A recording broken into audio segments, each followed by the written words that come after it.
সেইকাৰণে আমি চিন্তা কৰিলোঁ গোটেই ৰাইজে আমি ক'ব বিচাৰোঁ এনেকুৱা চৰকাৰ আমাক নালাগে। সুবিধা গাঁৱৰ অসুবিধাবিলাকে চব সমাধান কৰি দিম বুলি কৈছিল। ৰাস্তা ঘাটো এতিয়ালৈকে এটাও দিয়া নাই, এটাও পোৱা নাই।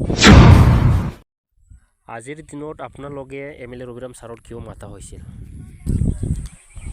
আজি মাতিছে ছাৰ, এই যে আমাৰ ইয়াত যিমান দৰদৰা গাঁৱৰ আমি 7খন গাঁও আছে, 7খন গাঁৱৰ আমি যিটো আগত 2008 আৰু 9ত যিখন ইৰিগেশ্যন পাইছিলোঁ, সেই ইৰিগেশ্যনখন বহু চৰকাৰ গ'ল আৰু এতিয়া সিহঁতৰ দ্বাৰা আমাৰ কামখিনি এতিয়ালৈ ছাকচেছ হোৱা নাই।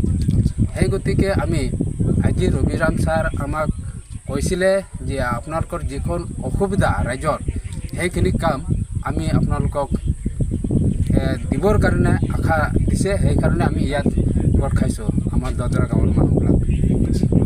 আৰু আমি আশা কৰিছোঁ আমাৰ ৰবিৰাম ছাৰে আমাৰ যিমানখিনি কাম এতিয়া আধৰুৱা হৈ আছে সেইখিনি এই ইলেকশ্যনৰ আগত আমাক দিব বুলি এই আশা দিছে আমাক।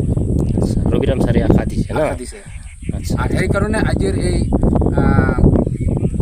এইখিনি বিলাক জমা হৈছে মানুহবিলাক আমাৰ গুজৰাট ব্লকৰ পৰা আহিছে আৰু তাৰ কি কয় ইঞ্জিনিয়াৰবিলাকো আছে। তেখেতকো এইখিনি আদৰৰ কামবিলাক চাই সিহঁতে কৈছে ঠিক আছে, আমাৰ ৰবিৰাম ছাৰ যিহেতু আপোনালোকক আশা দিছে, আমি এই কামখিনি অতি সোনকালে মানে এই বাৰিষাত আপোনালোকে মানে সুবিধাৰ পোৱাৰ বাবে আমি অতি সোনকালে এই কামখিনি আদৰৰ কামখিনি আমি আগুৱাই দিম।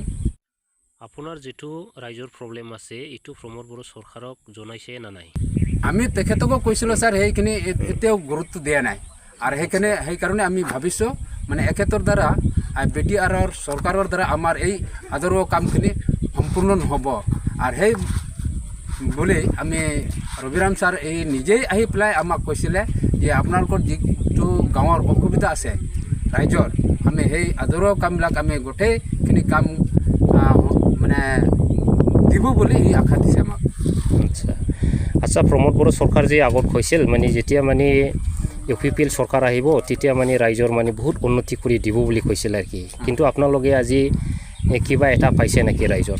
নাই ছাৰ, আমি এইটো একো পোৱা নাই। এইটো আশা দিছিলে আমি যেতিয়া চৰকাৰ পাম এই কৈছিলে আপোনালোকৰ যিমানবিলাক অসুবিধা আছে গাঁৱৰ ৰাইজৰ আৰু আপোনাৰ যিমান বোলে এই যে ইৰিগেশ্যনবিলাক যদি এইবিলাক কাম যদি আদৰুৱা আছে, মই যদি চৰকাৰ হ'ম আপোনালোকৰ গোটেই অসুবিধাবিলাক মই মানে ছাকচেছ কৰি দিম বুলি আশা দিছিলে।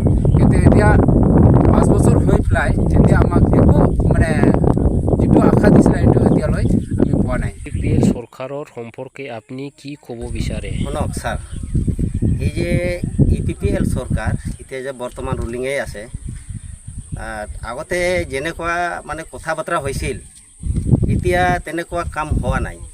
যেনেকুৱা কথা দিছিল যে আমাক যদি জিকাই দিয়ে তেনেহ'লে আমাক যদি চৰকাৰ আহে UPPL তেনেহ'লে আপোনাৰ কিমান অসুবিধা গাঁৱৰ অসুবিধাবিলাকে চব সমাধান কৰি দিম বুলি কৈছিল।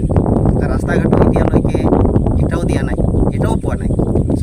আদৰুৱা এইটো বহুতবাৰ কিবা এপ্লিকেশ্যন কৰা হৈছিল, আলোচনাও হৈছিল তেখেতৰ লগত, উকিল মুছাৱৰীৰ লগতে, তো এতিয়ালৈকে গুৰুত্ব দিয়া নাই, এইটোৱেই সঁচাই। তাৰপিছত আমাৰ গাঁৱতে বেছিভাগে একবাৰমান আহিছিল দুৰ্গা মন্দিৰত, দুৰ্গা মন্দিৰ কাৰণেও কোৱা হৈছিল, কিন্তু কাম নাই এতিয়ালৈকে, মন্দিৰো বনোৱা হোৱা নাই।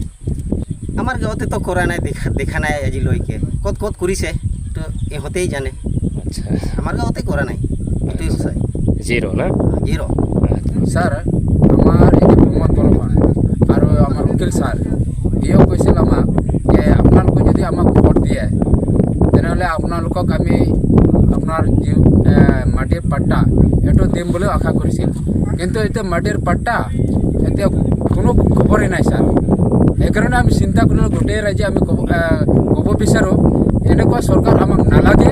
সেইকাৰণে আমি ৰবিৰাম ছাৰ নিজেই আহি পেলাই আমাক যিটো আশা দিছে আৰু এতিয়াও ইমিডিয়েট তাৰ ইঞ্জিনিয়াৰ আৰু এই যে SDO ছাৰ আহি পেলাই এইটো চাই সিহঁতে মানে তাৰ কথা মতে সিহঁতে অহাৰ কাৰণে আমি অশেষ মানে পালোঁ আৰু আশা ৰাখিলোঁ মানে এখেতৰ দ্বাৰাই আমাৰ কামখিনি আগুৱাই যাব।